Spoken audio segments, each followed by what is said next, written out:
여러분 안녕하십니까? 뉴스가 있는 저녁을 시작합니다.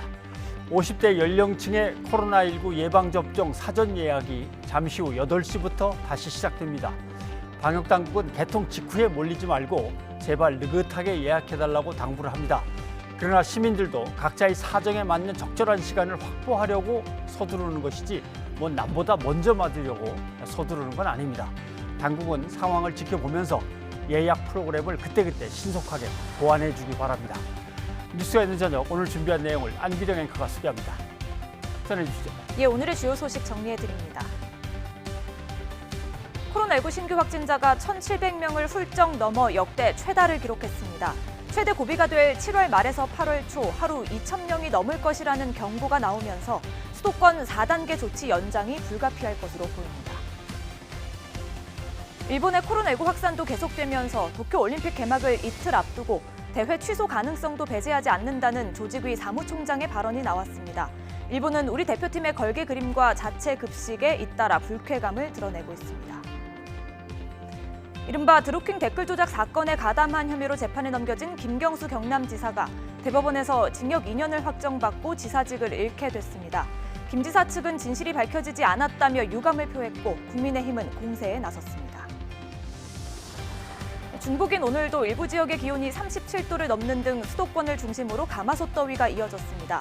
내일 서울이 올여름 최고 기온을 경신하는 등 찜통 더위는 일요일까지 이어질 것으로 보입니다. 수도권에 거리두기 4단계가 적용된 지 열흘이 지났습니다. 하지만 수도권의 유행 규모는 줄지 않고 수도권 외 지역에서도 늘고 있어서 추가 대책이 필요해 보입니다. 보도에 박홍구 기자입니다. 코로나19 신규 환자가 전날 1,200명대에서 500명 이상 급증했습니다. 직전 최고치였던 지난 14일 1,615명보다도 170명가량 많은데 특히 비수도권의 확진자가 큰 폭으로 늘었습니다. 수도권 신규 환자는 그때보다 오히려 3명 줄었으나 비수도권은 160명 이상 증가했습니다. 비수도권의 확진자 비중도 25%에서 32%로 크게 뛰었습니다. 거리두기 방역 조치로 수도권 급증세는 어느 정도 잡혔지만 비수도권의 풍선 효과를 막지 못한 것입니다. 지금 적용되고 있는 사회적 거리두기가 수도권과 비수도권 사이의 격차가 너무 크기 때문에 어쩔 수 없이 방역에 있어서 풍선 효과를 유발할 수밖에 없다고 생각을 합니다. 이동량 분석을 봐도 지난 주말 수도권은 일주 전보다 5% 감소했으나 비수도권은 오히려 0.9% 증가한 것으로 나타났습니다. 여름 휴가철을 맞아 부산과 제주, 강릉 등에서 확산세가 커지고 있는 것과 같은 맥락입니다. 정부는 4차 대유행이 적어도 다음 달 초까지는 계속될 것으로 보고 있습니다. 휴가가 집중되는 7월 말, 8월 초가 이번 유행의 최대 고비가 될 전망입니다. 지금은 잠시 멈춤이 필요한 때입니다. 방역당국은 비수도권 지역에도 수도권과 비슷하게 저녁 6시 이후에 모임 인원을 제한하는 방안을 검토하고 있습니다. 수도권 거리두기에 대해서는 관계 부처와 우리 전문가에 대한 여러 가지 의견을 저희가 받고 있는 그런 상태가 되겠습니다. 저녁 6시 이후의 모임에 대해서는 여러 가지를 지금 검토하고 있는 그런 단계라는 말씀을 드립니다. 그리고 신규 확진자 통계에는 집단 감염이 발생한 청해부대 장병들의 검사 결과가 반영되지 않았습니다. 짧고 굵게 끝내자고 했던 수도권의 4단계 거리두기는 연장이 불가피하고 비수도권의 방역수칙 강화도 조만간 현실화될 것으로 보입니다. YTN 박홍구입니다. 청해부대원 모두에 대한 재검사 결과 90% 가까이 양성 판정을 받았습니다. 폐렴 증세 등을 보이는 장병들은 병원 입원 치료를 받고 있고 상대적으로 경증인 장병들은 생활치료센터에서 건강을 회복하고 있습니다. 이승윤 기자입니다. 감기 등 경증인 청해부대 34진 승조원들이 머무르고 있는 경기도 이천 국방어학원 생활치료센터. 승조원 모두 1인실에 격리 중입니다. 정적이 감도는 가운데 이따금 119 구조대 구급차가 오가는 모습도 포착됩니다. 비수도권 민간생활치료센터에도 현재 200여 명이 격리 중입니다. 폐렴 증세가 중등도 이상인 장병과 현지 의료기관에 입원했던 장병 10여 명은 군 병원에서 치료를 받고 있습니다. 승조원 전원에 대한 유전자 증폭, PCR 재검사 결과 확진자가 23명 더 나왔습니다. 전체 승조원 301명 가운데 90%에 달하는 270명이 양성 판정을 받은 겁니다. 31명은 음성 판정을 받아 경남 진해 해군 시설로 이동해 일정 기간 격리됩니다. 해군은 치료와 격리가 완료된 장병들은 건강 회복 프로그램과 신체 검사, 예방 접종 등을 실시한 뒤 휴가를 보낼 예정입니다. 청해부대 집단 감염 원인과 관련해 방역 당국은 육류 등 식자재를 통한 감염 가능성을 낮게 보고 있지만 군은 9번째 기항 당시 도선사나 물자를 통한 감염을 의심하고 있습니다. 지난 6월 28일에서 7월 1일 사이에 현재수 군수품 적재가 있었습니다. 그리고 그 이후에 이제 실수 증상자가 발생을 했기 때문에 당시에 바이러스가 유입되지 않았을까라고. 국방부는 함내 거리두기와 마스크 쓰기는 지켜진 것으로 파악하고 있는데 승조원들에 대한 조사는 이들의 심신이 안정된 이후에 진행한다는 계획입니다. 청해부대 34진 승조원들이 머무르고 있는 국방어학원에서 YTN 이승윤입니다. 부산 지역에서 하루 사이에 늘어나는 코로나19 확진자가 연일 최다치를 경신하고 있습니다. 한 번에 100명이 넘는 확진자가 쏟아졌는데요. 피서철과 겹치면서 방역에 비상이 걸렸습니다. 차상은 기자입니다. 하루 사이 부산에서 늘어난 코로나19 확진자는 부산시 집계 기준으로 107명. 97명이 증가했던 전날에 이어 또다시 역대 최다치를 기록했습니다. 확진자 숫자보다 더 무서운 건 감염이 예전과 비교할 수 없을 만큼 광범위하게 퍼진 점입니다. 지난해 12월 3차 대유행 당시에는 확진자가 급증한 요양병원 등을 격리하는 것으로 확산세를 어느 정도 잡을 수 있었지만 최근 급증한 확진 사례들은 특정 장소나 집단이 아닌 목욕탕이나 체육시설 등 불특정 다수가 이용한 곳을 통한 지역사회 감염이기 때문입니다. 모임을 통한 접촉이 많다 보니 가족과 지인을 통해서 이루어진 소그룹에서 같이 발병이 전파가 되는 사례가 늘어나고 있고 피서철에 확진자가 급증하자 부산 해운대구는 지역 내 해수욕장에서 오후 6시 이후에 음식이나 술을 먹는 행위를 전면 금지했습니다. 부산시는 이번 주 내 확진자 증가세가 꺾이지 않으면 현재 시행 중인 사회적 거리두기 3단계를 4단계로 높이는 것도 검토하기로 했습니다. 거리두기 3단계를 시행 중인 제주에서도 하루 사이에 확진자 34명이 늘어 역대 최다를 기록했고 28명은 제주 확진자의 접촉자입니다. 3명은 타 지역 확진자의 접촉자이고 3명은 현재 코로나19 유증상자로서 감염 경로를 확인 중에 있습니다. 경남 김해와 창원에서는 유흥주점과 식당에서의 연쇄 감염 고리가 끊어지지 않고 있습니다. 지역 곳곳에서의 감염이 심각한 상황인 가운데 비수도권 확진자는 500명대를 기록했습니다. YTN 차상입니다. 코로나19 4차 유행이 갈수록 심각해지자 방역당국이 비수도권 지역에서 열리는 대규모 공연에도 제동을 걸었습니다. 논란이 일었던 가수 나훈아 씨의 부산 콘서트도 다음 달로 연기됐습니다. 김대겸 기자입니다. 지난 10일과 11일 청주대학교 체육관에서 열렸던 미스터트롯 콘서트.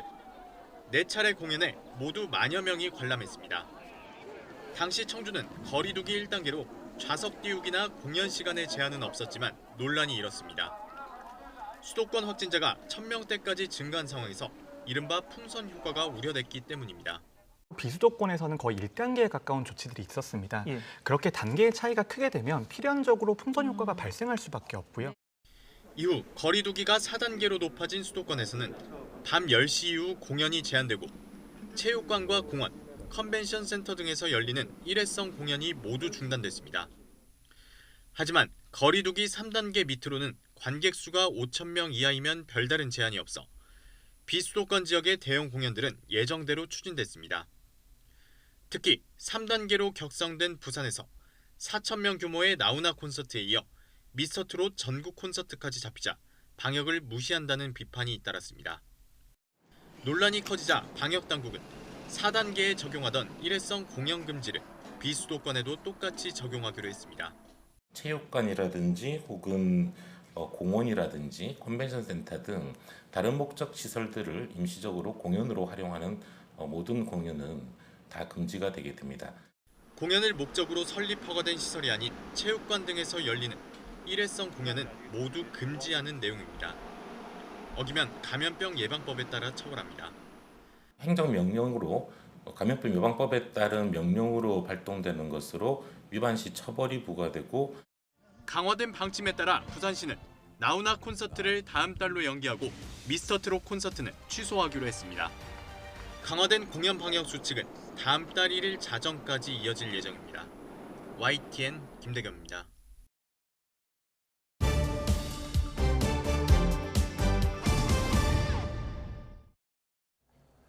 이른바 드루킹 댓글 조작 사건의 가담한 혐의로 재판을 받아온 김경수 경남지사가 대법원에서 징역 2년을 확정받았습니다. 이에 따라 김 지사는 지사직을 잃었고 조만간 다시 수감될 예정입니다. 강희경 기자입니다.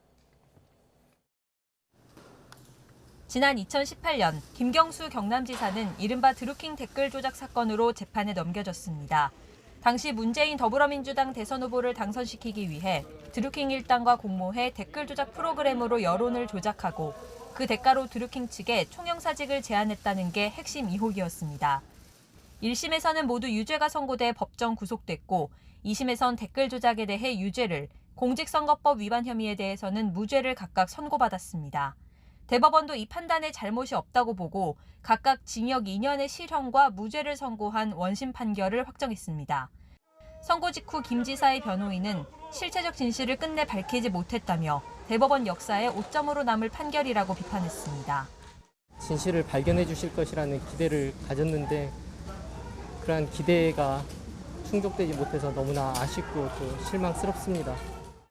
수사와 공소유지를 담당해온 허익범 특별검사는 정치인의 선거 관여 행동에 책임을 물은 의미가 있다고 강조하면서도 공직선거법 위반 무죄 확정에는 아쉬움을 드러냈습니다. 정치인이 사조직을 이용하여 인터넷 여론 조작 행위를 관여하여 선거운동에 관여한 책임에 대한 단죄이며 금고 이상의 형이 확정되면서 김 지사는 공직선거법에 따라 피선거권을 잃었고 이에 따라 지사직도 곧바로 잃게 됐습니다. 더 나아가 처벌을 다 받고 난 뒤에도 5년 동안은 피선거권이 없는 상태가 유지돼 선거에 출마할 수 없습니다. 검찰은 곧바로 형 집행 절차에 착수했습니다.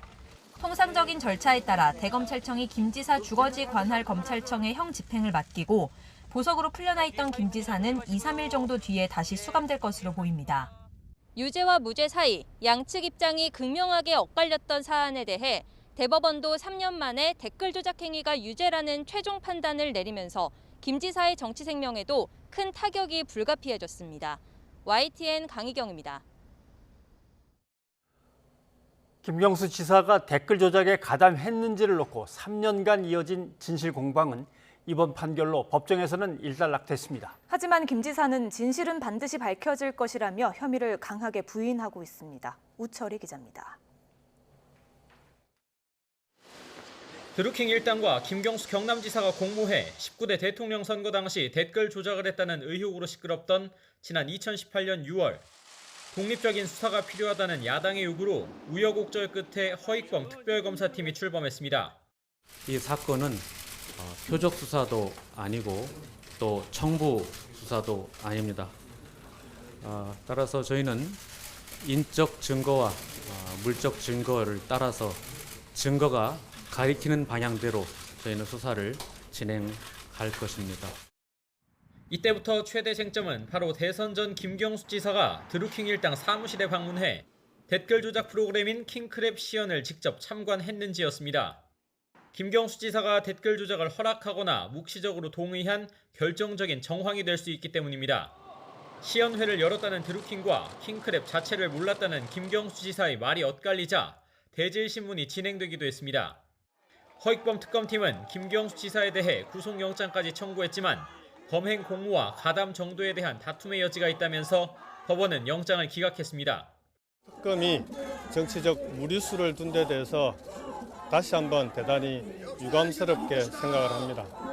다툼은 그대로 재판으로 이어졌고 1심 재판부는 김경수 지사가 킹크랩 시연을 본 뒤 댓글 조작에 가담한 혐의가 인정된다면서 징역 2년의 실형을 선고했습니다. 이어진 항소심 재판에서는 김경수 지사 측이 반격에 나섰습니다. 이른바 닭갈비 영수증입니다. 킹크랩 시연이 있었다는 시간에는 포장해온 닭갈비를 사무실에서 함께 식사했기 때문에 시연 참관이 시간상 불가능했다는 취지로 항변하고 나선 겁니다. 하지만 항소심 재판부는 시연을 본 사실이 증명된다면서 김경수 지사 측의 주장을 받아들이지 않았고 또 유죄를 인정했습니다. 그리고 이번 대법원의 최종 선고는 1, 2심 재판부 판단이 합당하다고 손을 들어준 셈이 됐습니다. 진실은 아무리 멀리 던져도 반드시 제자리로 돌아온다는 믿음을 끝까지 놓지 않겠습니다. 김경수 지사는 여전히 인정하지 않고 있지만 특검 출범 뒤 3년여 만에 나온 대법원 판결로서 그동안 이어진 논란에도 사실상 종지부를 찍게 됐습니다. YTN 우철입니다. 김경수 지사가 유죄 확정 판결을 받자 국민의힘은 정권의 정통성까지 언급하며 공세를 높였습니다. 여권은 판결을 존중하지만 안타깝다면서 정권의 정통성에 대한 공격에는 어불성설이라고 일축했습니다. 이경국 기자입니다. 김경수 지사의 댓글 조작 사건 개입이 유죄로 나오자 가장 먼저 반응한 건 지난 19대 대선에서 낙선했던 당사자들이었습니다. 국민의힘 홍준표 의원과 유승민 전 의원은 정권 출범의 정당성이 상실됐다며 문재인 대통령의 사과를 요구했습니다. 국민의당 안철수 대표는 이런 방식으로 탄생한 정권의 재창출을 운운하냐며 여권의 차기 대선 주자까지 끌어들여 비판하고 윗선 규명을 촉구했습니다. 민주주의 역사상 세계 최대 규모의 여론 조작 사건입니다. 과연 그 선에서 그쳤었는가? 거기에 대해서는 좀 더 규명이 필요하다고 생각합니다. 야권의 차기 대선 주자도 한 목소리였습니다. 윤석열 전 검찰총장과 원희룡 제주지사 역시 정권의 정통성에 문제를 제기하면서 드루킹이 누구의 것인지 수혜자인 문재인 대통령이 답하라고 촉구했습니다. 최재형 전 감사원장도 여론 조작은 자유민주주의의 최대 위협이라고 거들었습니다. 반면 민주당 대선 주자들은 안타까움을 나타냈습니다. 이재명 경기지사는 당의 동지였다고 유감을 표했고 이낙연 전 대표와 정세균 전 총리는 문재인 캠프가 불법적인 방식을 동원해야 할 이유가 없었다며 판결에 대한 의문도 나타냈습니다. 정당의 반응도 엇갈렸습니다. 정의당을 포함한 야당은 일제히 민주당을 비판했고 특히 국민의힘은 정권까지 겨냥했지만 문 대통령과 민주당도 그 책임에서 결코 자유로울 수 없습니다. 대통령 선거를 앞둔 지금 이 사건의 의미를 정치권은 명심해야 합니다. 민주당은 판결을 존중한다면서도 정통성 지적은 차단했습니다. 당시 문재인 후보는 2위인 홍준표 후보보다 무려 17%가 넘는 득표로 압승을 했습니다. 지난 대선을 불법 선거로 규정하고 정부의 정통성을 운운하는 것은 어불성설이며 하지만 차기 대선 정국을 앞둔 상황에서 이른바 친문 적자인 김경수 지사의 댓글 조작이 유죄 확정 판결을 받으면서 민주당은 적지 않은 정치적 부담을 안게 됐습니다. YTN 이경국입니다. 제가 직접 가서 직접 만나서 직접 타보겠습니다. 가! 보! 리!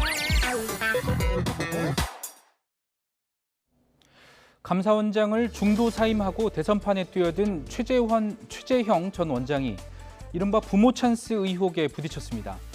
두 딸에게 각각 거액의 주택자금을 빌려주거나 헐값에 집을 임대했다는 겁니다. 하나씩 살펴보겠습니다. 최 전 원장이 지난해 신고한 공직자 재산 공개 내용입니다. 배우자의 채권으로 4억 원을 신고하고 배우자 예금을 자녀에 대여했다고 적었습니다. 확인해보니 이 돈은 큰딸의 강남 아파트 매입 자금으로 쓰였습니다. 최 전 원장 측은 큰딸이 강남 아파트를 마련하는데 대출을 받을 수 없어 빌려준 거라고 해명했습니다. 그러면서 4억 원은 중도금으로 썼고 계약금과 잔금은 큰딸이 다 치렀다고 설명했습니다. 또 연이율 2.75%의 이자를 자녀가 매달 입금했고 원금 일부인 8천만 원을 두 차례에 걸쳐 갚았다고도 했습니다. 하지만 이른바 부모 찬스를 쓴 것 아니냐는 지적엔 입장이 없다고 답했습니다. 이보다 앞서 작은 딸에게는 자신이 살던 집을 헐값에 임대했다는 의혹도 제기됐죠. 지난 2018년 당시 전세로 시가 7억 원 정도인 서울 목동 아파트를 임대 보증금 1억 2천만 원, 월세 100만 원에 세를 준 겁니다. 국토부 실거래가를 보니 비슷한 시기 같은 면적인데요. 저층 매물이 보증금 3억 원, 월세 150만 원에 거래됐습니다. 최 전 원장 자택이 이른바 로열층에 있다는 점까지 고려하면 땅의 보증금과 월세는 시세보다 턱없이 낮은 액수입니다. 제가 직접 가서 확인을 해보니 해당 아파트는 소위 학군이 좋아서 세입자가 전체 거주자의 절반에 이를 정도로 전 월세 계약이 활발한 곳이었습니다. 한 부동산 중개업자는 최근 보증금 1억 원 정도에 계약된 매물의 경우 월세가 300만 원이 넘는다고 밝히기도 했습니다. 직접 들어보시겠습니다. 월세가 좀 높아야 되겠다 하시는 분들은 이제는 그러면 그 시세대로 월세는 못 받지. 다른 거는 뭐 1억에 뭐 버티니까 뭐 최근에 나간 건 300, 350까지도 나가던데. 이에 대해 최 전 원장 측은 관사로 이사하면서 사용하던 가구 등을 방 2개 보관하는 바람에 딸 가족이 실제 사용하는 면적은 방 4개 중 2개에 불과하다고 해명했습니다. 또 작은 딸이 매달 월세 100만 원을 꼬박꼬박 냈다고 덧붙였습니다. 직접 들어보시겠습니다. 방 전체를 빌려주는 것도 아니죠. 제가 쓰는 가구들이 남아있으니까. 그래도 그게 증여세의 문제가 생길 수 있을 것 같아서 그 당시로서는 뭐 적절한 가격이라고 생각하는 뭐 월세를 매월 받는 것으로 반전세 형식으로 그렇게 사용하도록 했습니다. 그래서 확인을 요청한 취재진에게 최 전 원장 측은 일부는 현금으로 직접 주고 나머지는 정기 이체했다면서 이렇게 송금 기록을 보여줬습니다. 이런 해명에도 부모 찬스 논란과 함께 두 딸로부터 받은 월세나 이자 수입이 최 전 원장 재산 공개에 반영되지 않은 점도 문제라는 지적이 제기됐습니다. 직접 들어보시겠습니다. 재산을 저렴하게 자녀에게 임대했을 때는 이게 증여에 해당할 수 있습니다. 그럼 증여세를 납부해야 되고요. 원금 일부를 상환받았다라고 하는 것도 재산 신고의 내역하고 아직도 일치하지가 않습니다. 가장 최근에 재산 신고를 했던 내역을 보면은 원금 일부 상환이 반영이 안 돼 있거든요. 그래서 사후적인 변명이 아닌지에 대해서 좀 증빙 자료를 가지고 명확하게 소명할 필요가 있다고 생각을 하고요. 지금까지 뉴스가 있는 저녁 양시창입니다.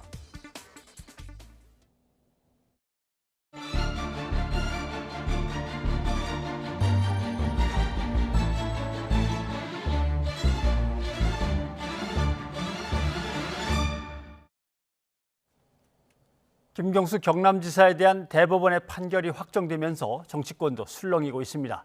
특히 이번 판결이 한창 진행 중인 민주당 경선과 또 대선 전국에 어떤 영향을 미칠지 한번 살펴보도록 하겠습니다. 최영일 시사평론가와 함께 얘기를 나눠보겠습니다. 어서 오십시오. 안녕하세요. 예.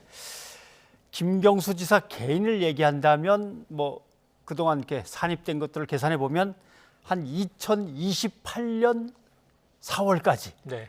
정치 활동을 못 하는 겁니다. 그렇습니다. 이렇게 되면 벌써 몇 년입니까? 뭐 치명적이죠? 7년. 네. 네, 치명적이죠. 정치적인 뭐 사망 선고다, 파산 선고다 이렇게 되고요. 사실 그렇습니다.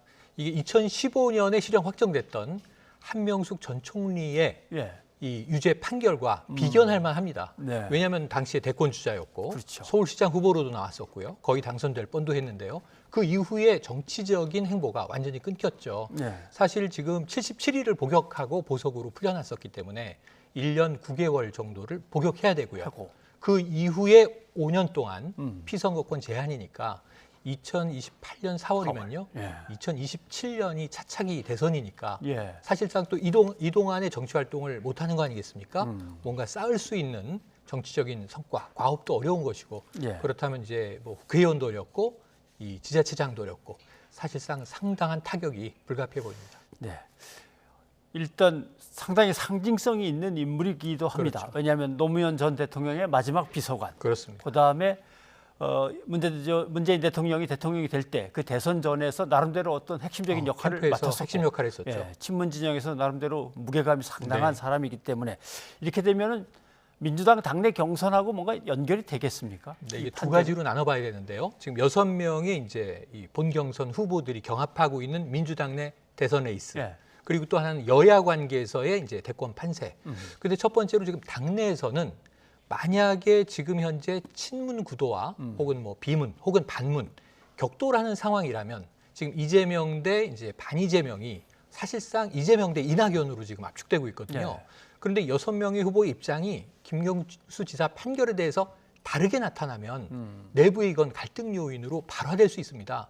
근데 문제는 오늘 판결이 나왔고요. 예. 적어도 오늘까지는 6명의 후보는 뭐 표현은 좀 다르지만 대동소이한 입장이에요. 안타깝고 유감스럽다. 좀 이제 이재명 지사만 해도 예상 밖의 결과다. 좋은 소식을 기대했는데 안타깝다. 뭐 이낙연 지사 저 후보도 마찬가지입니다. 진실을 밝히려는 김 지사의 노력이 받아들여지지 않아서 안타깝다.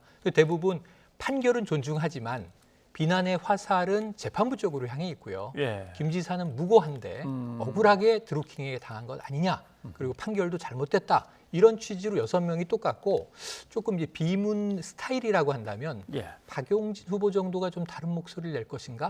그런데 짤막하게 안타깝게 생각한다여서 이것을 건드렸을 경우에는 사실은 파괴력이 상당히 크거든요. 그러니까 내부의 지금 대선 후보들은 김경수 지사에 대해서는 다른 목소리를 내는 것은 조금 이제 주저하고 있는 것 같습니다. 예. 얘기를 나눈 대로 친문에서 핵심적이고 네. 문재인 대통령이 후보 시절에 대통령에 당선되는 그 시점에서의 네. 나름대로 역할이 있었기 때문에 핵심적인 참모였고요. 자, 이제 문재인 대통령이 사과를 해야 되느냐 말아야 되느냐. 네. 뭐 국민의힘의 홍준표 의원 같은 경우 네. 당연히 사과해야 된다 그러고 국민의당의 안철수 대표도 누가 수혜를 입었는지 뻔한 거 아니냐 이렇게 나왔습니다. 네. 사과를 해야 될까요? 그러니까 실제로 두 개의 혐의 중에서 공직선거법이 예. 2심에서 무죄가 났고 대법에서 무죄를 확정한 것은 사실은 법리는 잘못 적용됐다고 지적은 했지만 예. 무죄는 인정을 했어요. 그건 뭐냐면 이제 김경수 지사가 자신의 2018년 지방선거에 드루킹 조직을 활용하기 위해서 예. 이 센다이 총영사 자리를 제안한 것은 일단은 개연성이 좀 낮은 것으로 본 겁니다. 그렇게 보면은 이제 주로 2017년 대선에 드루킹 조직이 활용됐던 거 아니냐. 그래서 사실은 이명박 정부 후반에 박근혜 대통령을 당선시킬 때 국가기관 대선 개입, 원세훈 당시 국정원장이 굉장히 강한 처벌을 받기도 했었죠.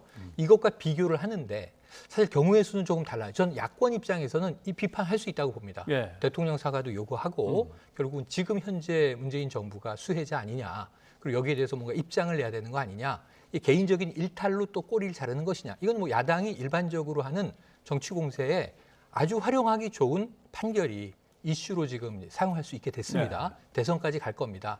다만 이 파괴력이 어느 정도냐를 봐야 되는데요. 저는 정치권에서 이런 합의를 먼저 해야 될 것 같아요. 국가기관 대선 개입은 있어서는 안 될 일이 예. 최근에 벌어졌던 일이니까 그것은 정말 엄단해야 되고요. 네. 공무원의 정치 중립 의무가 있는 것이고 이것은 이제 민간 사조직의 불법적인 어떤 여론 조작의 개입이거든요. 그렇죠. 근데 이게 드루킹 조직만이겠는가에 대해서는 왜 아무도 이야기를 하지 않는가? 제가 알기로는 예. 과거에 이제 엄기영 후보 같은 경우에 펜션에서 동원해서는 안 되는 불법 선거운동원들에게 돈을 이제 주면서 예. 이 불법적인 선거운동을 하다가 사실은 큰 타격을 입은 적도 있습니다. 선거법 위반이 되는 거고요. 근데 지금은 온라인상에서 이런 조직은요. 사실상 거의 모든 캠프의 하부 조직으로 존재하는 거 아닌가 싶을 정도로 여론을 본인들이 지지하는 후보에게 유리하게 끌고 가기 위해서 예. 뭐 볼런티어로 자발적으로 열심히 글 쓰는 이제 소수의 합법적인 영역의 개인들을 빼고는 이런 조직이 몇 개나 있을지 상당히 고민을 해야 되거든요. 미국 선거의 경우에는 러시아가 개입했다 이런 얘기도 나오고요. 좀 굉장히 이제 심각한 문제가 사이버상에서 벌어지고 있는데 그렇다면 드루킹 같은 조직들을 발본색원하기 위해서 여야 정치권이 먼저 우리는 이런 조직과 다시는 손잡지 않습니다라는 선언을 하고 발본색원하기 위한 노력을 하면서 그러면서 이제 이 사건의 파장을 대선에서 논하는 건 의미가 있지만 김경수 지사는 이미 정치적 사망 선고 받았다고 아까 말씀드렸는데요. 차차기까지도 대권의 현재 상황으로 못 나옵니다. 이 문제를 파는 것은 사실 법적 판결이 내려진 것에 대한 사후적인 해석일 뿐이기 때문에 드루킹 같은 조직들 생산성은 또는 없어 보입니다. 선거 전이면 나타나서 내가 뭔가 거들겠다고 하는 사적인 조직들 적지가 않습니다. 예. 다 할 겁니다. 아주 좋은 지적해 주셨습니다. 네. 아무튼 법원 판결에 대해서 뭐 이러쿵저러쿵 뭐 정치적인 공세가 서로 다를 수는 있지만 문제는 민주주의에서 가장 중요한 선거라고 하는 그 이벤트에 대해서 그렇죠. 적어도 선거를 어떻게 하면 공정하게 칠 건가를 같이 고민을 해야 되는데 네. 도움만 된다면 갑자기 등장한 브로커와 손을 잡기도 한다거나 그렇죠. 뭐 이상한 사조직을 동원해 가지고 다른 공작 같은 것 핀다거나 이런 것들은 이제 염두에 두지 말아야 된다는 건 분명히 이번에 짚고 그래서 넘어가야 될 것 같네요. 오늘도 이제 뭐 이 송영길 대표가 오후에 이제 이준석 국민의힘 대표와 방송 토론을 하면서 네. 여기에 대해서는 여야가 다른 시각이니까 네. 좀 이제 안타깝게 생각하면서 순진한 김경수 지사라는 표현을 썼는데 사실 대권 주자고 체급 있는 정치인이지 않습니까? 그렇죠. 그런데 네. 문제는 이제 당했다 하더라도 진실은 이제 법원 판결과 서로 다르다 할지라도 예. 문제는 이제 이러한 것에 발목이 잡혀서 정치 활동에 타격을 받는 것은 또 본인의 책임도 일부 안타까운 일이죠. 안타깝게 봐야겠죠. 예. 더군다나 뭐 남부 내륙 철도라든가 메가시티. 동남권 얘기, 메가시티 이런 것들 중요한 사업들이 어떻게 될 건가 대단히 지역에서는 그렇습니다. 걱정입니다. 자, 근데 송영길 대표 얘기를 꺼내셨으니까 네. 당내에서 이재명 지사와 이낙연 전 대표 사이에 워낙 치열하게 맞습니다. 서로 막 공방이 오고 가니까 그렇죠. 안 되겠다. 이거 뭐 가이드라인을 설정하든지 해야지. 상당히 고민이 큰 모양입니다. 네, 뭐 신사 협정의 가이드라인이라도 만들어야 될 상황이다. 만들겠다. 조만간 만들 것으로 보여져요. 낼 텐데 지켜질지는 이제 또 캠프의 상황들을 지켜봐야 되는데 말씀하신 대로 지금 안타까운 대목이 예. 민주당의 체급 있는 주자들이 지금 6명이 경합을 벌이고 있음에도 불구하고 매일 보도되는 내용들을 보면 주로 유력 주자로 지금 맞상대하고 있는 이재명 캠프와 이낙연 캠프가 예. 조금 불미스러운 볼썽사나운 네거티브 갈등이 너무 좀 고조되고 있다. 예를 들면 과거를 파는 방식입니다. 예를 들면 이제 과거 노무현 참여정부 시절에 이낙연 이제 당시 이 정치인은 노 대통령에게 그렇게 우호적이지 않지 않았느냐, 탄핵듯이. 비판하지 않았느냐 예. 뭐 이런 얘기들인데 과거를 파면요. 그럼 추미애 후보의 경우에는 탄핵에 찬성했다는 얘기를 또 해야 됩니까? 삼보일배하고 지금 다리도 이제 아프고 얼마나 이게 친노 친문으로 돌아오기 위한 예. 각고의 노력을 해서 성공하는 당대표가 됐단 말이죠. 그럼 그 이후의 과업은 다 없애버리고 또 과거의 과오들을 다 끄집어내기 시작하면 이게 문제는 뭐냐면 퇴행적인 이 경쟁이 된다. 미래지향을 보여줘야 하는 이제 2022년 대선에서 예. 그리고 과거의 정치적인 오점들을 서로 파헤치는 게 되면 민주당 내에서는 가장 두려운 건 원팀이 되기 어렵고 돌아오기 어려운 갈등의 골이 생기는 것 아닌가? 네. 송영길 대표의 고민일 텐데요. 거기에 대한 가이드라인이 조금 이제 실효성 있게 나오는지 네, 지켜봐야 될 것 같네요. 그리고 이제 민주당의 고민이고 네. 국민의힘도 고민이 있습니다. 네. 남대로 만지작거리던 윤석열 전 검찰총장이라는 카드가 네. 지지율 30%대에서 이제 10%대로 내려와 있는 네. 뭐 그런 여론조사도 나왔습니다. 거기에 최재형 전 감사원장을 대체시킬 카드로 네. 확 뽑을까 말까. 그렇죠. 그렇다고 또 당내에서 꽤 많은 사람들이 나도 한번 해보겠다고 나서는데 네. 그 사람들은 어떻게 할 건가. 여러 가지 고민이 있는 것 같습니다. 그게 마음대로 되면 얼마나 좋겠습니까? 윤석열 전 총장이 이거 리스크가 너무 크다. 버리는 네. 카드다. 그럼 이 지지율 뭐 한 30% 내외가 나오는 예. 지지율을 최재형 후보에게 옮기자. 그대로 그게 옮겨가면 마음대로 좋죠. 안 되는 거죠. 예. 그렇게 되면은 정치가 쉽게요. 그런데 문제는 윤석열 전 총장이 요즘에 리스크가 그동안은 뭐 처가 의혹이라든가 일명 엑스파일이라든가 이런 거에서 지금은 본인이 이제 전원 정치가 아니라 육성 정치로 나서면서부터 본인의 말이 본인의 발목을 잡고 있는 거예요. 예. 좀 깜짝깜짝 놀랍니다. 어제는 광주에 가서 그야말로 이제 눈물을 흘리면서 묘비를 쓰다듬었는데 예. 다음 날은 대구에 가서 밀란이라는 표현이 등장하기도 하고요. 그리고 지금 OECD에서 우리나라가 세계 최고로 노동 시간이 많은 사실 세 번째 나라입니다. 예. 멕시코, 칠레, 대한민국인데요. 말이 안 되는 상황이죠. 노동 시간을 더 조절해야 돼도 지금 어떻게 될지 모르는데 120시간 주당 해야 된다. 근데 문제는 이 말을 임팩트를 주기 위해서 힘을 실어 던진 것으로 저에게는 들려요. 네. 그리고 나중에 해명은 그런 의도가 아닌데 악의적 해석을 하고 있다. 그것은 중요한 얘기가 아니었다. 근데 그럼 그 얘기를 왜 했습니까? 예를 들면 미친 소리 이런 발언이 나왔어요. 네. 대구에서. 그런데 그것은 다른 표현, 부적절한 이야기였다. 그런 이제 이야기는 당시에 나와서는 안 됐다.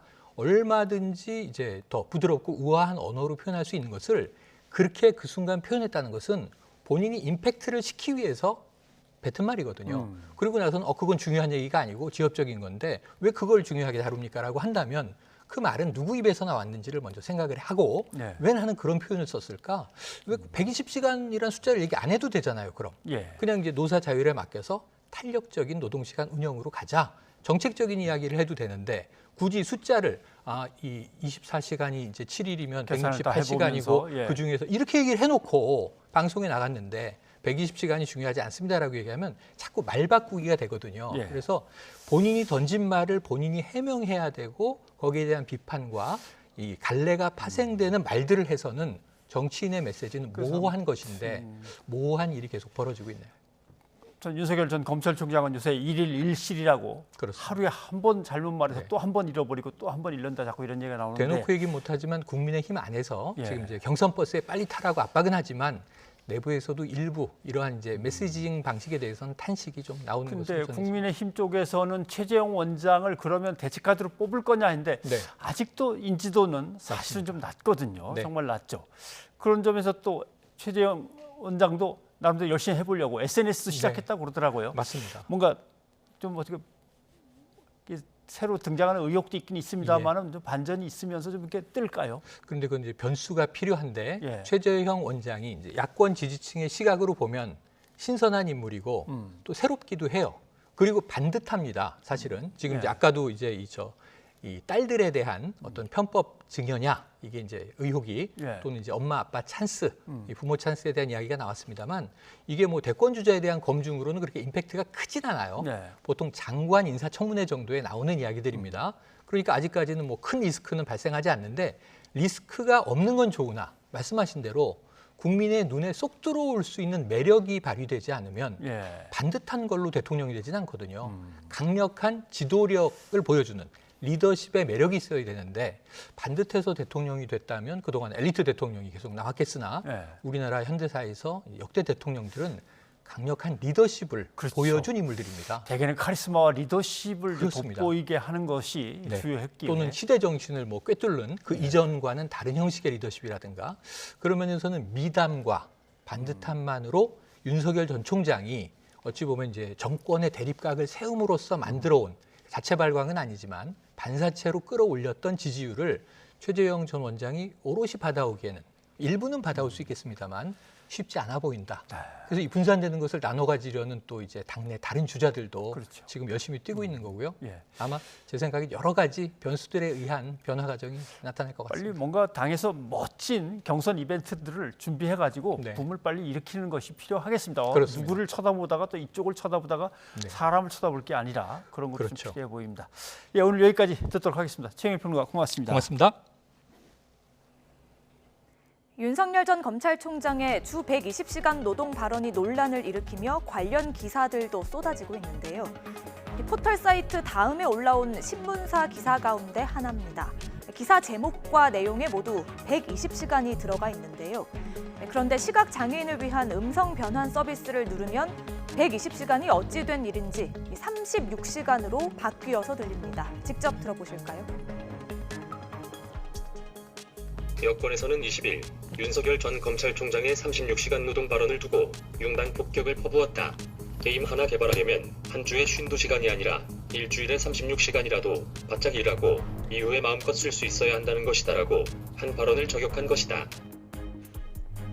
일부 누리꾼들은 120시간이 어떻게 36시간으로 둔갑한 것이냐, 조작한 것이냐며 의문을 제기했습니다. 시각장애인들을 우롱하고 사실을 왜곡한 것이냐는 비판도 나왔는데요. 논란은 정치권으로도 번졌습니다. 더불어민주당 김용민 의원은 포털 사이트에 의한 명백한 가짜뉴스 사례라고 주장했습니다. 기사를 악의적으로 왜곡한 것입니다. 그동안 포털에서 공정한 알고리즘을 통해 기사를 배열하고 제공한다는 주장을 무색하게 만드는 사건이 벌어진 것입니다. 포털 사이트의 뉴스 서비스 공정화가 왜 필요한지를 제대로 보여주는 일입니다. 파문이 커지자 다음을 운영하는 카카오 측은 담당자의 실수라며 진화에 나섰습니다. 지난 2019년 숫자의 발음을 입력하는 과정에서 담당자가 숫자 120의 발음을 36으로 잘못 입력했다고 해명했는데요. 그러면서 오류를 확인한 이후 수정했다고 밝혔습니다. 하지만 뉴스가 있는 저녁 확인 결과 일부 기사의 음성 변환 서비스는 여전히 윤 전 총장의 주 120시간 노동 발언을 36시간으로 잘못 전달하고 있습니다. 들어보시죠. 전날 윤 총장은 한 인터뷰에서 정부의 주 52시간 근무제에 대해 실패한 정책이라며 일주일에 36시간 바짝 일하고 이후 마음껏 쉴 수 있어야 한다고 말했다.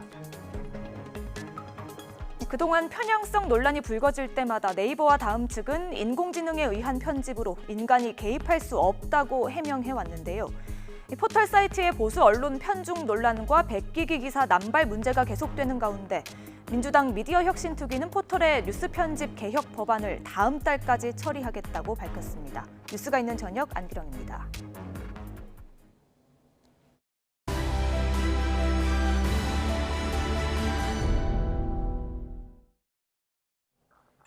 도쿄올림픽 개막이 이틀 앞으로 다가왔습니다. 막판 취소 가능성이 거론되며 어수선한 분위기 속에 소프트볼 경기가 서막을 열었습니다. 일본 도쿄에서 조은지 기자입니다. 코로나19로 1년 미뤄져 관중도 없이 처음으로 홀수회에 열리는 도쿄올림픽. 여러 면에서 사상 초유 꼬리표가 달린 지구촌 축제는 여전히 풍전등화입니다. 코로나19 상황에 따라 대회 직전 취소 혹은 개막 이후에도 중단할 가능성이 있다는 일본 측 발언이 나왔습니다. 도쿄올림픽 조직위원회 무토 사무총장은 취소 가능성에 대한 질문에 필요하면 IOC, 도쿄도 등 5자 회의에서 관련 내용을 논의하겠다고 말했습니다. 感染は拡大するかもしれないし、また収まる方向に行くかもしれないという状況でございますので、具体的にはですね、そういう状況が出てきたときに、考えていくということになろうかと思います。 도쿄에서만 20일 기준 확진자 1,387명이 새로 나왔는데 일주일 전보다 600명 가까이 많은 숫자입니다.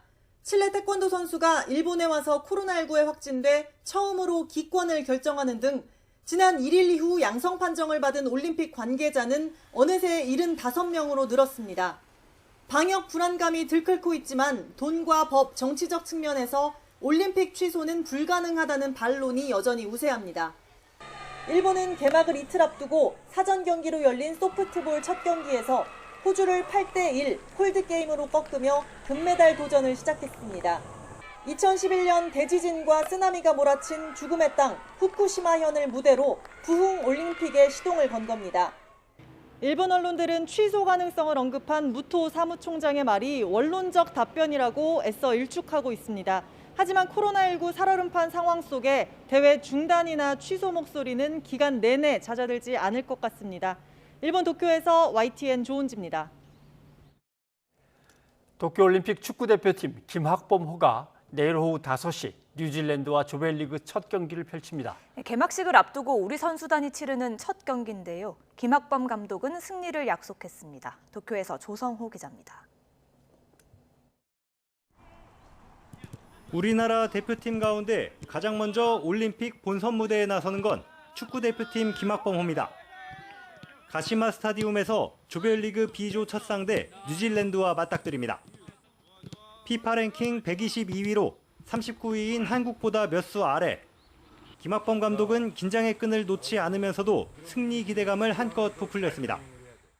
코로나로 인해서 사실 국민들 굉장히 힘들고 어려운데 그러니까 우리가 꼭 좋은 소식 들려드리도록. 지난 17일 입국하면서 공항에서 5시간 넘게 진을 뺀 선수들은 현지 적응 훈련으로 몸 상태를 가다듬었습니다. 뉴질랜드 장신 공격수들과의 공중볼 경합 훈련과 상대의 허를 찌를 세트피스 훈련으로 필승 의지를 다졌습니다. 세트피스 같은 경우에는 저희가 어떻게 할 건지에 대해서 말씀드리는 거는 조금 어려운 것 같고, 중요한 부분은 킥을 하는 선수와 들어가는 선수가 굉장히 중요하다고. 최고 기온 31도, 습도 52%로 후텁지근한 가시마 날씨도 이겨내야 합니다. 이런 무더위를 고려해 도쿄올림픽 축구 경기는 쿨링 브레이크가 시행됩니다. 전반과 후반 30분쯤에 두 차례, 최대 3분까지 경기가 중단되면 선수들은 물을 마시거나 찬 수건으로 몸을 식힙니다. 김학범호가 첫 경기부터 기분 좋은 승전보로 도쿄올림픽에 나서는 태극전사들에게 힘을 불어넣어주기를 기대해봅니다. 도쿄에서 YTN 조성호입니다. 우리 선수들이 최선의 기량을 발휘하도록 뒤에서 묵묵히 땀 흘려 돕는 사람들이 있습니다. 논란이 된 후쿠시마 식자재는 쓰지 않고 하루 3번 한식 도시락을 만들어 선수촌에 보내고 있는데요. 우리 선수단 급식 지원센터에 이경화 특파원이 다녀왔습니다. 선수촌에서 차로 20분 정도 떨어진 한 호텔. 30도를 넘는 무더위 속에 야외 조리실에서는 밥과 국을 마련하고 식당 안에서는 김치와 불고기 등 반찬 준비가 한창입니다. 하루 3차례 선수들의 도시락을 만드는 일과는 새벽 4시부터 시작됩니다. 답답할 시간이 없어요. 그냥 이거 일에 그냥 묻혀 있다 보니까 간 만든 음식을 식사 시간에 맞춰 담아보내는 손길도 분주합니다. 미숫가루 등 간식까지 꼼꼼히 챙깁니다. 포장을 마친 도시락은 종목별 이름표를 달고 우리 선수촌으로 보내집니다. 하루 평균 약 400끼 분량이 제공됩니다. 간장, 고추장 등 주요 식자재는 가져왔지만 야채 등은 일본에서 사서 씁니다. 한국의 수산물 수입이 금지된 후쿠시마 등 8개 지역 식품은 쓰지 않습니다. 일본에서 현지에서 구입하는 신선한 야채라든지 또 그런 과일류 같은 거는 저희가 방사능 기계 가지고 또 측정도 하고 있어요. 미국도 올림픽 기간 자국 선수단을 위해 식자재를 직접 가져와 급식센터를 엽니다. 일본이 유독 한국의 불쾌감을 드러내고 있지만 대한체육회는 지난 2008년 베이징 올림픽부터 경기력 향상을 위해 급식센터를 마련해 왔습니다. 도시락을 맛있게 조리를 해서 선수들한테 전달을 하고 선수들이 나중에 정말 맛있게 잘 먹었다 이런 소리를 들을 때가 제일 보람이 있는 것 같습니다. 그걸 맛있게 드시고 힘내서 좋은 성적을 이렇게 꼭 달성했으면 좋겠습니다. 일본 마이하마에서 YTN 이경아입니다. 도쿄올림픽 개막이 코앞으로 다가오면서 각국 선수들이 SNS에 담은 선수촌의 모습도 화제입니다. 화장실의 천장이 머리가 닿을 만큼 낮은가 하면 이전부터 논란이었던 골판지 침대를 두고 갑론을박도 이어지고 있습니다. 김승환 기자입니다. 러시아 배구 대표팀 선수가 까치발을 드니 천장에 머리가 쿵쿵 부딪힙니다. 일본 집에서 일반적인 조립식 욕실이 선수촌 숙소에 설치된 건데 천장 높이가 낮아서 키가 큰 서양권 선수들이 불편함을 토로하는 겁니다. 독일 탁구 대표팀 선수가 찍은 영상에도 화장실에 대한 지적이 나옵니다. 숙소에 4명이 머무르는데 화장실은 딱 하나뿐입니다.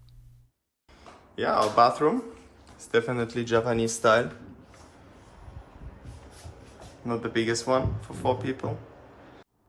대회 시작 한참 전부터 논란이 된 골판지 침대에 대해선 선수들 간 의견이 엇갈렸습니다. 친환경을 이유로 골판지로 만든 침대 틀 위에 매트리스를 얹은 건데 일단 불안감이 먼저 듭니다. 리우 올림픽 은메달리스트인 미국 장거리 육상 선수 폴 첼리모는 자신의 SNS에 누가 침대에 소변이라도 보면 상자가 젖어서 무너질 것이라면서 바닥에서 자는 방법을 연습해야 할 것이라는 조롱성 글을 올리기도 했습니다. 반면 아일랜드 체조 선수는 SNS에 직접 침대 위를 뛰는 영상을 올렸습니다. 이 침대가 이른바 성관계 방지용으로 제작됐다는 소문이 있지만 사실이 아니라는 겁니다. Apparently, they're meant to break at any sudden movements. It's fake. Fake news. 이를 도쿄올림픽 공식 SNS 계정이 공유하면서 잘못된 소문을 밝혀줘 고맙다는 글을 남겼습니다. 이 밖에도 에어컨 리모컨이 일본어로만 써 있어 사용법을 모르겠다는 게시글이 올라오는 등 선수촌 시설에 대한 지적이 잇따르면서 역대 최고의 선수촌이라는 도쿄올림픽 조직위의 자화자찬이 무색해진 실정입니다. YTN 김승환입니다. 개막을 불과 이틀 앞둔 도쿄올림픽 여전히 논란이 계속되고 있네요. 준비 과정을 놓고 잡음도 이어지지만 취소 가능성까지 제기되는 상황입니다. 일본 현지의 이영채 일본 게이센 여건대 교수를 연결해서 얘기를 들어보겠습니다. 교수님 나와 계시죠? 안녕하십니까? 네, 안녕하세요. 예, 도쿄올림픽이 취소될 가능성이 있다 이런 얘기가 이제 흘러나왔습니다. 조직위원회 사무총장이 기자회견에서 그 가능성을 배제하지 않겠다 이런 식으로 이제 얘기를 한 거죠. 네, 무토 사무총장이 IOC 총회 이후 기자회견에서 이야기를 언급을 했고 지금 현재 코로나가 약 1,300명, 500명대로 도쿄에서 확산되고 있기 때문에 중지도 배제하지 않겠다라고 하는 이야기는 좀 충격을 주고 있는 것 같습니다. 외신들도 이것을 긴급하게 전달했고요. 특히 어제 최대 스폰서인 도요타 자동차가 개막식에 참가하지 않겠다라는 이야기와 함께 중지의 가능성도 있지 않느냐라고 하는 것에 주목되고 있는 것 같습니다. 예. 올림픽의 주요 후원사들이 후원을 갖다가 안 한다는 얘기가 나오기도 하고 계속해서 확진 환자가 나온다는 얘기도 들리는데 지금 상황이 어떻습니까? 네, 오늘도 선수촌에서만 6명의 확진자가 나왔고요. 예. 이걸로 총 75명이 선수촌 관계자들 중심으로 확진이 되었습니다. 그럼에도 불구하고 지금 선수촌에서는 방역의 구체적인 대책이 그대로 보이고 있지 않고요. 특히 선수들이 집단으로 움직이고 연습하는 장소까지 공동 버스로 이동을 하면서 선수촌 집단 클러스터가 될 거라고 하는 우려들은 현실화되고 있는 것 같습니다. 여기에 개막한 이후에 대량의 선수들이 왔을 때 선수촌이 어떤 식으로 방역 대처를 할지 그것이 훨씬 더 걱정되는 상황입니다. 뭐 그런가 하면 각종 스캔들로도 몸살을 앓고 있다는 소식 듣습니다. 조직위원회의 스태프들이 뭐 마약 복용, 성폭행 범죄, 그리고 개회식의 음악 감독은 뭐 학교 폭력으로 사퇴를 하고 여러 가지 뭐 스캔들들이 계속 나오네요.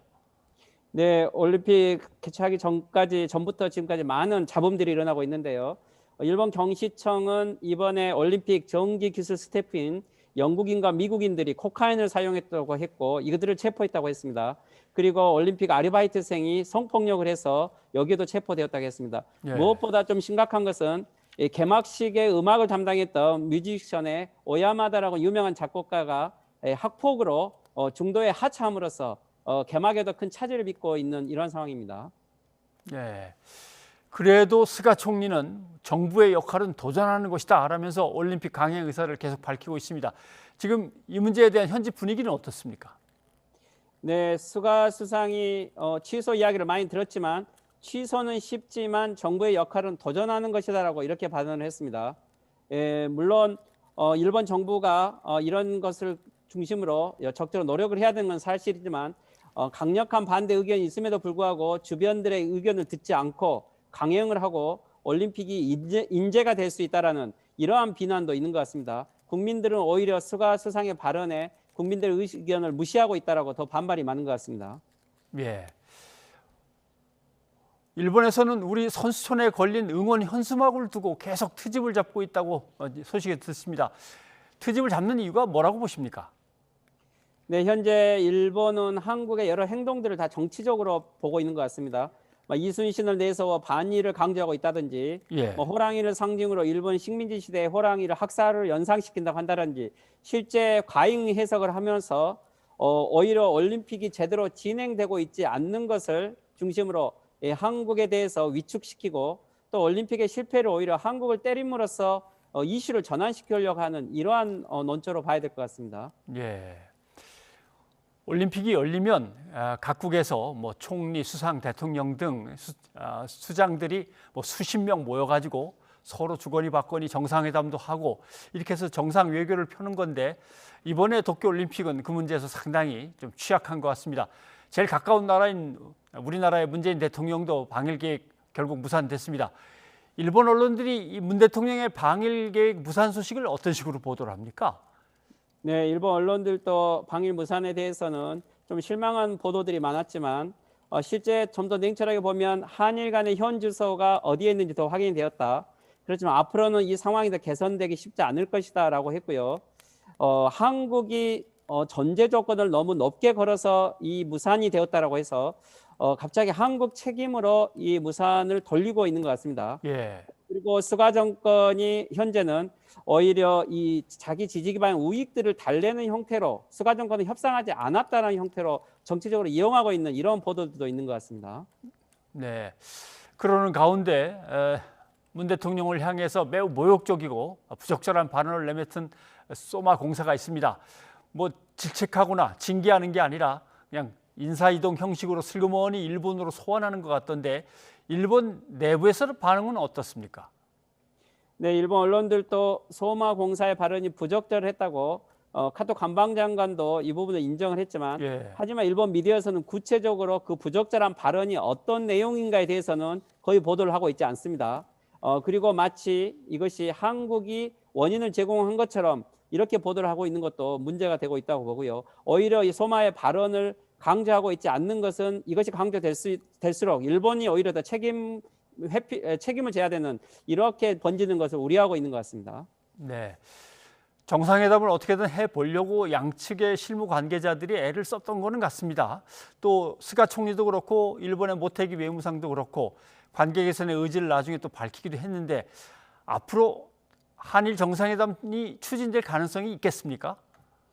네, 올림픽이 좋은 모멘텀이 되었는데 여기에 결국 합의에 이르지 못한 것은 매우 안타까운 것이고요.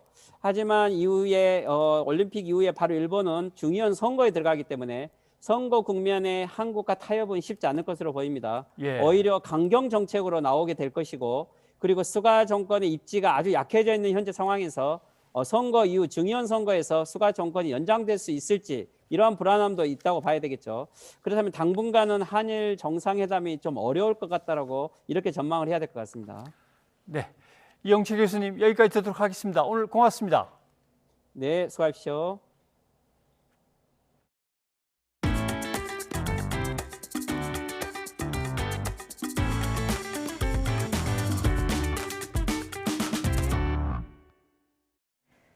중복인 오늘 서울의 낮 기온이 올해 들어 가장 높은 35.3도까지 올랐습니다.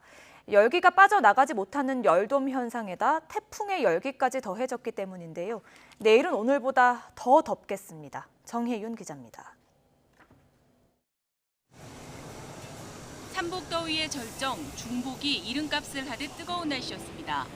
햇살이 아스팔트를 데우며 도심 전체가 펄펄 끓는 가마솥처럼 변했습니다. 더위를 이기는 방법 중 하나는 이열치열. 코로나가 변수가 됐지만 유명 삼계탕집은 여전히 사람들로 붐볐습니다. 날씨가 너무 더워요. 중박이라서 사람 많을 거 아는데도 여기까지 찾아왔어요. 거리를 지나는 시민들의 옷차림은 더위를 실감케 했습니다. 민소매 차림에 손에는 시원한 음료, 휴대용 선풍기와 양산은 필수품이 됐습니다. 서울 공식 기온은 올해 들어 가장 높은 35.3도로 중복 기온으로는 2018년 이후 3년 만에 가장 높았습니다. 그 밖에 청주 35.8도, 전주 35.1도 등 서쪽 지방을 중심으로 폭염경보 수준의 강력한 더위가 기승을 부렸습니다. 남동쪽에서 확정한 덥고 습한 북태평양 고기압과 중국에서부터 확정한 뜨겁고 건조한 티베트 고기압 영향으로 대기 상하층이 뜨겁게 달궈졌습니다. 열동 현상이 시작된 건데 중국으로 향하는 6호 태풍 인파에서 열기가 유입되면서 서쪽 기온이 크게 올랐습니다. 이번 더위는 절기 대서인 내일 더 심해지겠습니다. 서울 낮 기온이 36도까지 치솟으며 올여름 최고 기온을 경신할 것으로 보입니다. 기상청은 이번 휴일까지 35도 안팎의 찜통더위와 열대야가 이어지겠고 소나기나 비 예보도 없어 온열 질환 위험도 클 것으로 보인다며 건강관리에 각별한 주의를 당부했습니다. YTN 정혜윤입니다. 코로나19 사태로 운영이 중단됐던 무더위 쉼터들이 일부 문을 열었습니다. 찜통더위 속에 갈 곳 없는 어르신들을 위해서인데요. 다만 백신 접종자를 중심으로 운영됩니다. 김다연 기자입니다. 서울 구로동에 있는 경로당. 어르신들이 하나둘 들어서자 시원한 에어컨 바람이 맞이합니다. 사회적 거리두기가 4단계로 올라가고 문을 닫았다가 찜통 더위 속 갈 곳 없는 어르신들을 위해 다시 개방한 겁니다. 힘들었죠. 여기 무더위 쉼터에 와서 쉬어야 되는데 집에 있으니까 너무 힘들고 막 그냥 우울증 올라고 그래요 막. 이렇게 문을 연 구로구의 경로당과 주민센터 등은 모두 241곳. 코로나19 확산세로 운영 조건은 까다로워졌습니다. 백신 2차 접종까지 마친 사람만 들어갈 수 있고 이용 시간도 짧아졌습니다. 여기 처음 오시는 분들은 1차, 2차 맞으니까 확인을 가져오셔야 돼요. 안에 소독은 아침에 9시에 사무장하고 나와 둘이 나와서 소독을 전부 싹 해요.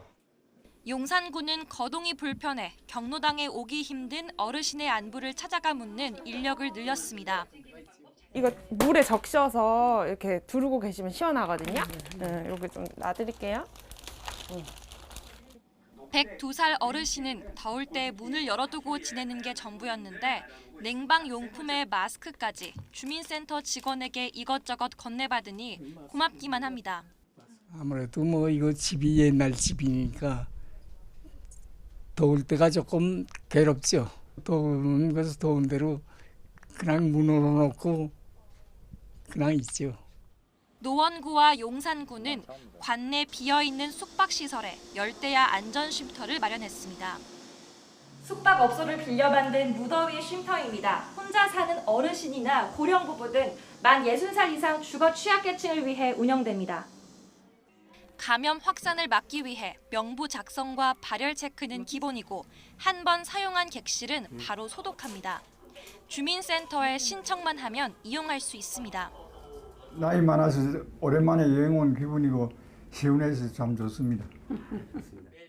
역대 최고 더위가 찾아올 거란 예보에 지자체마다 고령층 보호를 위한 아이디어를 내는 모습입니다.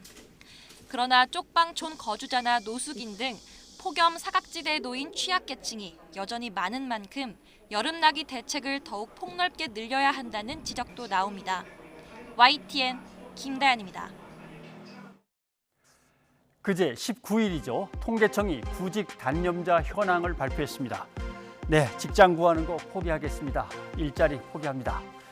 청년층도 심각하지만 인구 고령화로 노인 일자리 구하기 경쟁이 치열합니다. 그래서 노인들의 구직 단념자도 지난달에는 참 크게 늘었습니다. 오늘 나온 한국은행 보고서를 한번 보겠습니다. 코로나19 시대의 노동시장의 세 가지 이슈, 그중에 첫 번째가 실업이 장기화된다는 겁니다. 실업 상태가 길어진 사람들은 구직 단념자가 돼버립니다. 장기 실업자와 단기 실업자를 나눠볼 때 장기 실업자가 더 빨리 늘어납니다. 1.7배 정도 속도가 빠릅니다. 그리고 장기 실업자는 단기 실업자에 비해서 구직, 일자리를 포기하는 율이 2배나 됩니다. 여기서 작용하는 게 하나 있는데 그게 이력 현상이라고 하는 겁니다. 이력 현상. 아직도 일자리를 못 구했어? 대학 졸업한 지 꽤 됐는데 뭔가 문제가 있는 거 아니야? 이런 식으로 찍는다는 거죠. 특히 여성이나 청년층에게 이력 현상이 더 강하게 작용하면서 구직 포기자가 늘어납니다. 한국은행 보고서가 지적한 것과 관련해 생각해 볼 문제가 일자리의 미스매치입니다. 한번 보십시오. 사람을 구하는 공장은 많은데 그 공장에 가려는 사람은 없습니다. 이렇게 되면은 이유는 뭐냐? 그것보다는 좀 더 좋은 일자리가 있었으면 좋겠는데 라고 자꾸 미루다 보면은 구인난도 있고 구직난도 있고 동시에 발생하는 거죠. 또 이것과 비슷한 미스매치가 더 있습니다. 한번 보십시오. 어떻게든 대기업으로 가려고 합니다. 중소기업에서는 사람 찾느라고 목이 매는데 다들 대기업만 기다리는 현상도 생깁니다. 중소기업의 인력난이 대기업의 7배입니다. 그다음에 어떻게든 정규직으로 가려고 또 비정규직은 너무 열악하고 갑질도 많으니까 어떻게든 옮기려고 애를 쓰다 보면은 미스매치가 생기죠. 그다음에 일자리는 다 수도권에 있습니다. 비수도권에서 공부한 사람들은 서울에 대학 오려면 하숙해야죠. 일자리 구하려고 하숙하고 있어야죠. 일자리를 구해도 하숙해야죠. 이런 겁니다. 정리하자면 이렇게 됩니다. 일자리 정책을 필 때 이제는 지역마다 골고루 일자리가 좀 분산되도록 정책을 써야 됩니다. 그리고 앞으로는 코로나19도 길어지겠지만 이 비슷한 상황이 또 발생한다는 걸 생각해서 그거에 맞춘 일자리들을 만들어내야 됩니다. 그리고 유망 산업을 미리 보고 거기에다 투자해야지 정부 재정을 급하게 일자리 만든다고 캐캐 묵은 옛날 비슷한 일자리들만 계속 만들어서는 안 되겠습니다. 그다음에 역시 정규직, 비정규직, 원청, 하청, 대기업, 중소기업 이 차별과 커다란 격차를 어떻게든 해결하면서 일자리 정책을 펴야 됩니다. 전상욱의 앵커 리포트였습니다.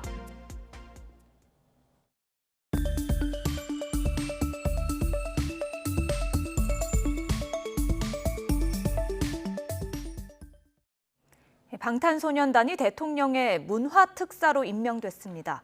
이에 따라 방탄소년단은 오는 9월 유엔 총회에도 참석해 세계 청년들에게 위로와 희망의 메시지를 전달합니다. 홍선기 기자입니다.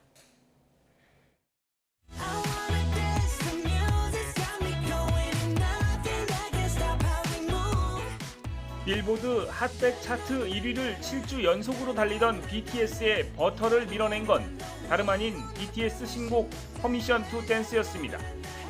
방탄소년단을 넘어설 수 있는 건 방탄소년단뿐이라는 상징적 순위 변동입니다.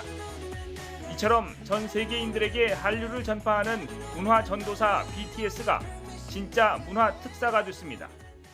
문재인 대통령은 방탄소년단을 미래 세대와 문화를 위한 대통령 특별 사절로 임명했습니다. 청와대는 BTS 노래에 담긴 위로와 화합의 메시지가 코로나 위기를 극복해 나가는 대한민국의 의지와 서로 통한다고 밝혔습니다.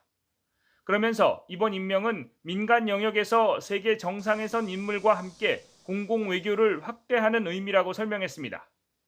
근본 특별사절 임명은 국민의 외교 역량 결집을 통해 외교 지평을 넓혀나가고자 하는 공공 외교의 일환으로 전 세계를 무대로 탁월한 활동을 펼치는 민간 전문가와의 협업을 통해 글로벌 이슈를 주도하는 국가 이미지 제고를 위해 추진되었습니다. 방탄소년단은 대통령 특사 자격으로 오는 9월 뉴욕에서 열리는 76차 유엔 총회에도 참석합니다. 또 그 밖에 여러 국제회의에도 참석해 전 세계 청년들에게 위로와 희망의 메시지를 전할 예정입니다. 이와 함께 환경과 빈곤을 비롯해 불평등 개선과 다양성 존중 등 글로벌 과제 해결을 위한 국제 협력을 촉진하는 다양한 활동도 함께 전개할 계획입니다. YTN 홍선기입니다. 중국 정저우시에 기록적인 폭우가 내렸습니다. 1년치의 비가 3일 만에 쏟아졌는데요. 지하철이 물에 잠기며 12명이 숨졌습니다. 베이징 강성웅 특파원이 보도합니다. 지하철 내부로 물이 쏟아져 들어옵니다. 승객들은 놀라서 비명을 지릅니다. 열차 안에는 가슴까지 물이 차 올랐습니다.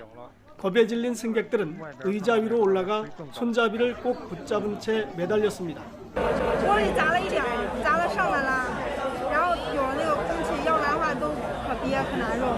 일부 지하철역 입구는 순식간에 거의 천정까지 물이 들어찼습니다.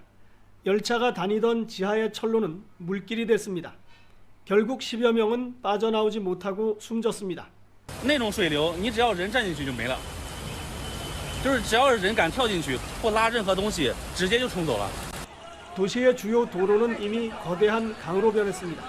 빠른 물살에 사람들이 떠내려가지만 속수무책입니다. 정저우시에는 화요일 오후 4시부터 1시간 동안에만 201.9mm의 물폭탄이 쏟아졌습니다. 도시가 생긴 이래 사상 최고 기록입니다. 특히 지하철 침수 사고 시점을 전후한 24시간 동안 정저우시 1년치의 비가 한꺼번에 내렸습니다. 那郑州呢，昨天的04点再到21号的04点，降雨量就达到了645.6毫米，也就是说一天的雨就赶超了全年。 중국 매체들은 역사상 최고 또는 1000년 만의 폭우라고 전했습니다. 도시 곳곳이 물바다가 되면서 약 20만 명이 집을 떠나 긴급 대피를 했습니다. 중국 기상당국은 정저우시를 포함한 허난성에 비가 하루 정도 더 내릴 거라고 예보했습니다. 관변 매체들은 이번 폭우가 중국으로 접근하는 6호 태풍 인파 때문이라고 분석했습니다. 영국 가디언 신문은 중국의 급격한 도시화와 세계의 기후 위기도 원인이라고 보도했습니다. 이곳 베이징도 최근 한 달 반 동안 예년의 거의 2배에 달하는 많은 비가 내리면서 기후 자체가 달라지고 있다는 우려가 나오고 있습니다. 베이징에서 YTN 강성웅입니다. 미국 서부에서 발생한 대형 산불이 끊임없이 확산하고 있습니다. 서울의 3배에 달하는 면적이 불에 탔고 서부의 연기는 대륙을 횡단해 동부 뉴욕에까지 도착하고 있습니다. 이어진 기자입니다. 미국 서부 오리건주에서 발생한 대형 산불이 계속 세력을 키우며 이 지역에서만 서울의 3배에 달하는 면적을 불태운 것으로 나타났습니다. It's mid-July, and already nearly 450,000 acres have burned across the state. We currently have 9 large fires burning in Oregon, including the country's largest, with the bootleg fire. 지난 6일 시작돼 현재 미국에서 가장 큰 산불인 오리건주의 부트레그 화재는 이 지역 날씨에까지 영향을 미치는 것으로 나타났습니다. 마커스 커프만 주 산림부 대변인은 불이 너무 커서 극심한 열과 에너지를 발생시켜 날씨를 바꾸고 있다며 보통은 날씨로 화재가 어떻게 될지 예측하지만 이 경우 화재로 날씨를 예측하고 있다고 밝혔습니다. 뜨거운 산불이 바람의 방향을 순식간에 바꾸는가 하면 대기를 교란하고 번개를 일으키는 화재 구름을 만들어낸다는 겁니다.